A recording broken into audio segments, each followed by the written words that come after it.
Please like, share and subscribe channel for more ghost stories. Also, share your experiences in comments.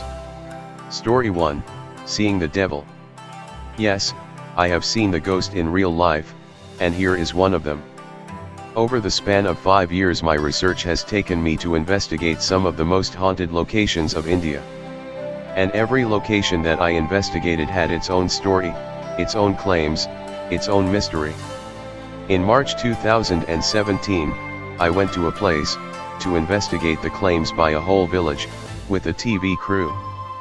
People claimed of seeing headless figures, shadow people standing in front while they crossed the road.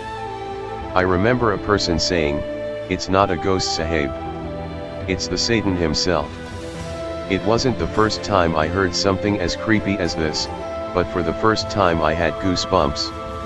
I had an intuition, this place is going to give me an experience of a lifetime. Then comes the time for the real work, investigation. We use some advanced tools for investigating claims that are paranormal or anomalous, we import them from abroad. The place was near a riverbed. All calm, not a single human to see, giving a meaning to the claims made. The investigation begins with the night vision cameras and other cameras and the ghost hunting tools. Is there anyone with me? Anyone who would like to have a chat with me? No response for the first 20 minutes. And then as we were waiting, the K2 meter, a device that is used to measure the change in the electromagnetic field, started blinking.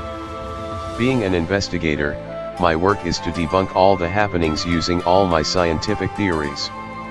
The phones were switched off, the cameras do not help in fluctuating and there was no electrical wire or transformer nearby. But still I gotta recheck. I just saw 2 lights on the K2 meter, was that you?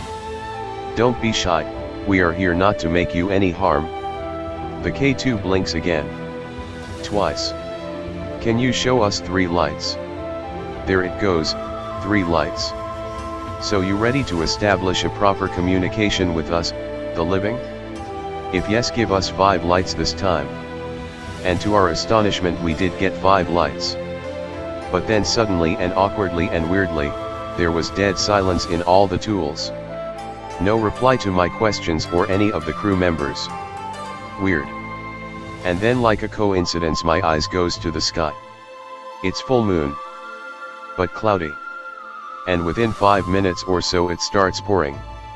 We ran out of the location to take cover. And the rain stops. And then again we entered the location. And I had a plan this time, since we were a crew of 4, we got divided into 2 teams of 2. Now we are investigating a part and they are investigating another. Far away from each other. No reply again to my questions. Then suddenly, one of the crew members shouted as loud as he could. I started running towards them assuming they are in some kind of danger.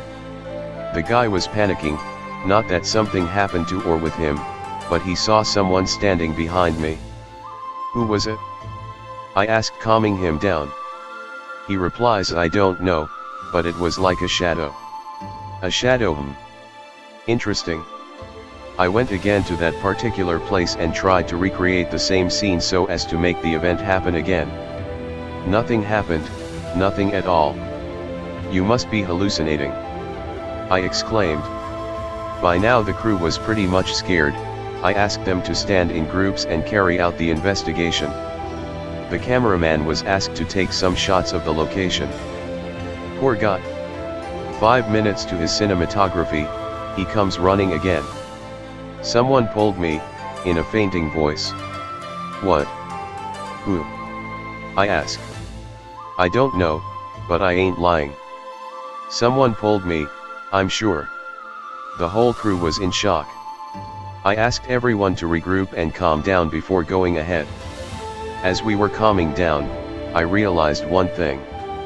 The place where the guy said of seeing a shadow, was the exact location where the poor guy was pulled over. And over these couple of hours, we haven't yet investigated that particular spot. Let's see what is there. I say, trying to motivate them. I was about to put my feet on that patch and the intuition that I was having in the beginning, hits me again, with a strong force. For the first time in 5 years, I took a step back for investigating a location.